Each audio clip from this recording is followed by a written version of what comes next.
We're at the Miami Boat Show to bring you one of the biggest boats we've had on the channel to date. It is the Ocean Alexander 37L. The L stands for legend. If you're going to call a boat legend, it had better be good. Well, the signs are promising. It's about 120 feet long. It's got 5,200 horsepower, 5 cabins, and a lot of very, very cool features, especially the owner's stateroom. So make sure you hang on and have a look at that bit with me. Let's go and have a look around.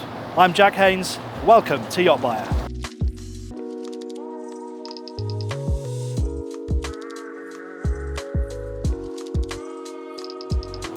It's all about the beach club these days, and this is the 37Ls.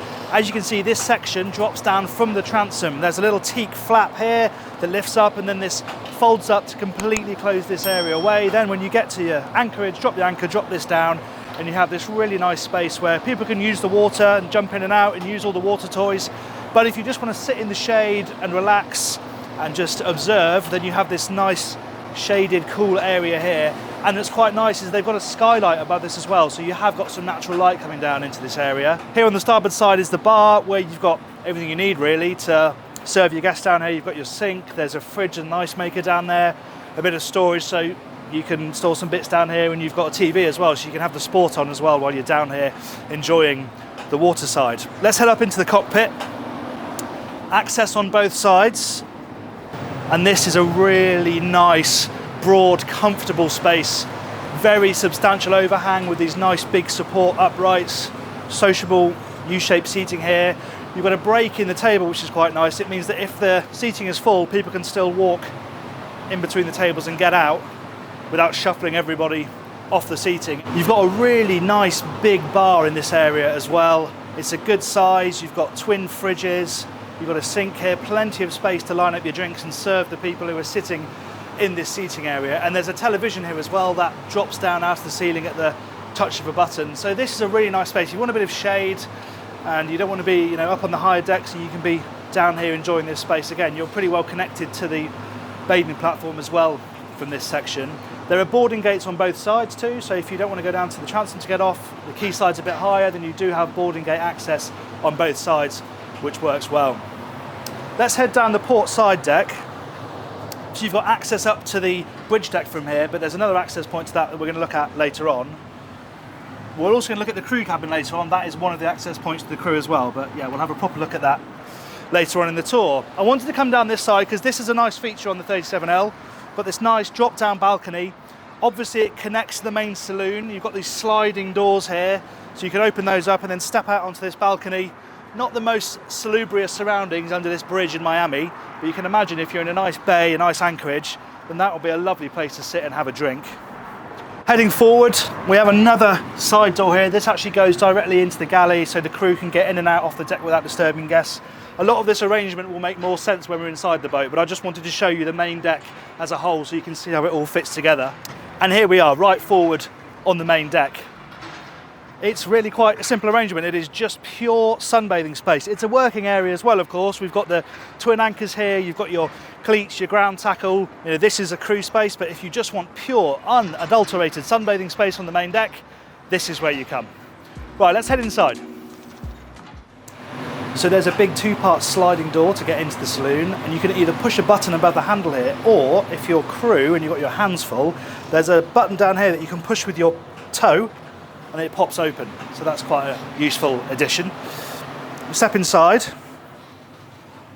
and here we have the main saloon.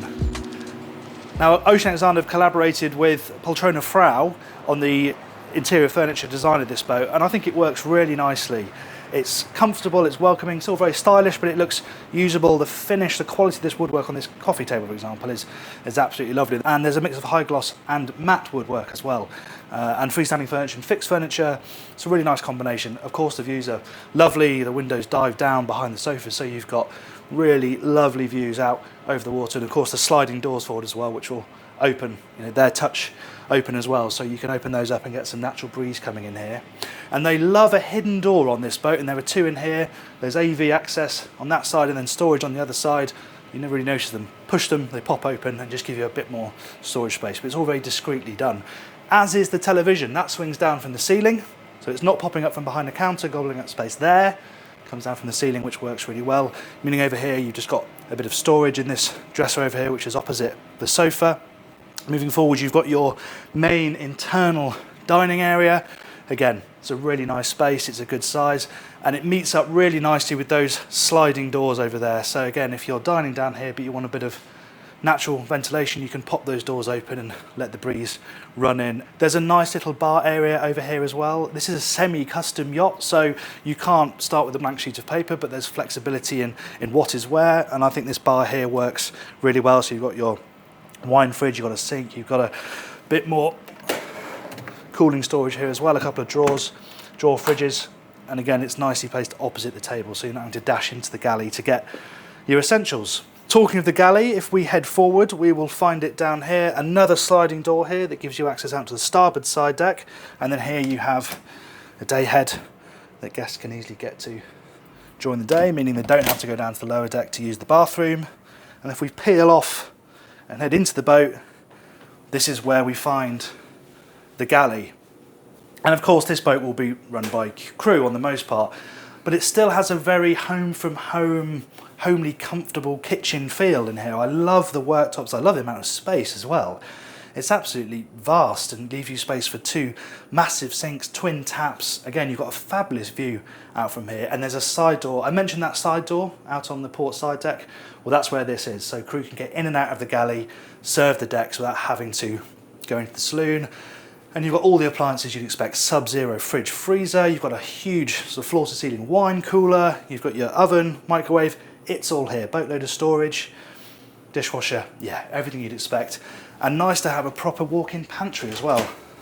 Very sort of American touch, having a proper pantry there. I like that. But the best bit of this main deck is yet to be seen, because right forward here we have the owner's stateroom, and what a cabin it is. So when you first come in here, we've got a little desk area, you've got a sofa, a little private lounge so you can get away from it all and watch some TV in here, nice and quietly and privately. And then as we move forward, we have the main cabin. And wow, it is really quite something. Now this is hull number 3. Hulls 1 and 2 had this cabin all on the same level with the bathroom behind the bed. This is slightly different. So you have the bed up here on this nice mezzanine, really making the most of these 270-degree views with this lovely curved window here. But if we head down this flight of stairs, you have wardrobes on both sides, so masses of clothes storage in this cabin. And then a little step down, and we're into a pretty amazing ensuite bathroom here. Obviously, we've got a bath, and a proper bath. Not a boat bath, that is a bath with jets that you'd see in a house. And then either side you have a toilet cubicle here, shower cubicle here, and then twin sinks as well. The other really cool feature is that there is still a toilet cubicle behind the bed, so that in the night you don't have to come down here in the dark and find the toilet. There's one right behind the bed. It's a brilliant, brilliant space. Let's check out the guest cabins. So there are 4 guest cabins on the boat. Amidships we have identical doubles, so these are both exactly the same. You've got a queen size bed, actually maybe slightly bigger than a queen. Either way, a good sized bed, television, little bureau down here. They've worked a lot into these guest cabins. You have a walk-in wardrobe, you have a little seat so you can sit down and put your shoes and socks on. You've got a really nice bathroom where they've maximised the space by having these pocket doors that slide and join in the middle. You've got a separate shower cubicle. The spec is lovely, and the view is great as well because they get a decent portion of hull window. Very nice. So on that side, as I said, exactly the same cabin, double ensuite. They are identical. It's very well set up for charter this boat. The layout would work really well. There's a little fridge down here so that guests have access to cold drinks from on this deck, meaning they don't have to run to the galley to get cold water or something stronger.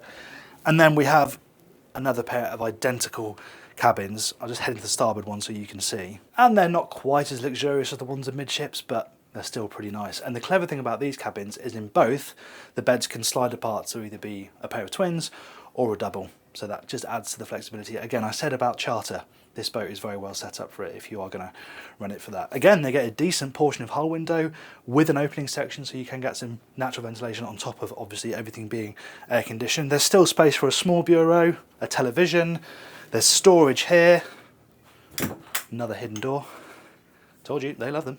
And then a decent ensuite with a separate shower cubicle. But I mentioned pocket doors, I've mentioned them a lot. This is the ultimate one, because right here, if I pull this open, we have a hidden utility space. So we are now right forward underneath the owner's stateroom. Not an inch of wasted space. Washer dryer down here for access. All the guests have access to these, very easy to get to. We've got more fridge space, fridge freezer space down here, a sink, and then this is all just lined out as storage. Another fridge here. Really a liverboard style boat. If you're going to be on this boat for weeks on end, this sort of stuff is so valuable. Right, let's head up to the bridge deck. Now, I mentioned about access to the bridge deck from the cockpit outside earlier on, but this is how you get there from inside. Often these staircases are further forward and linked directly to the pilot house, to the bridge where you drive the boat from. Here, it's set a little bit further back, but from here we can go up and we're up onto the bridge deck. And it means that you enter this deck a bit further back than you ordinarily would, but it means you're right into the heart of this bridge deck here, this socialising area. You're elevated, you have these lovely comfortable seats, another television of course, a little table here perfect for having a drink or playing cards. There's another day head up here as well, just over here to starboard, and then through here through a door. Obviously this can be separated off from this guest area because this is the working area, the pilot house. This is where the skipper will be. But it's a really nice space. There's a nice area back here where the skipper can lay out chart work or paperwork. Lots of storage. 3 very comfortable, fully adjustable helm seats as well. And in the arm of the skipper's seat, you've got a nice control pad so you can control these simply huge screens without having to lean forward and touch them. Yeah, it's quite something. And those screens are amazing. You can see how big you can get the cameras. You've got great oversight of the whole boat from here. All the boat systems through these screens, obviously charting, everything. It's really professional and looks great. This seems a good time to talk about performance because it's quite impressive on the 37L. So it's got a pair of MTU 2600 horsepower engines on traditional shafts. It'll top out at 23 knots. It's got a 20,000 litre fuel capacity. So if you drop it down to a displacement speed of about 10 knots, you've got a 1200 nautical mile range. So there's great flexibility in the performance of this thing. One final thing to point out from the bridge though, is that you can get out on both sides to a Portuguese bridge. So it's not access aft, it's blocked off so you can't get round to the sun deck back there, but you can get out to this forward seating space where you've got some nice elevated seating. If you are going along at that 10 knot speed, then that would be a really lovely place to sit in, take it all in. There are also wing stations out there as well, so the skipper can be right at the edge of the boat when they're bringing the boat in and out of the berth. Let's look at the rest of this deck though. This being an American boat, you're never too far away from a fridge. Again, we've got chest fridge here and freezer below, opposite what is another nice little bar area. Again, we've got push button door. There's the tow switch down there, but I'll just do the hand one for this one. Like magic, open she goes. And you are confronted with yet another bar space. This one with the added barbecue, a must-have, of course, in these waters. Again, it's really well spec'd. It's a lovely size. You've got all your cooling space, storage, sink. Yeah, it's all there. And it's opposite this really nice dining area as well. Plenty of space on the opposite side of this table to put some freestanding furniture if you want to. Of course, these leaves fold in, so you can half the size of it.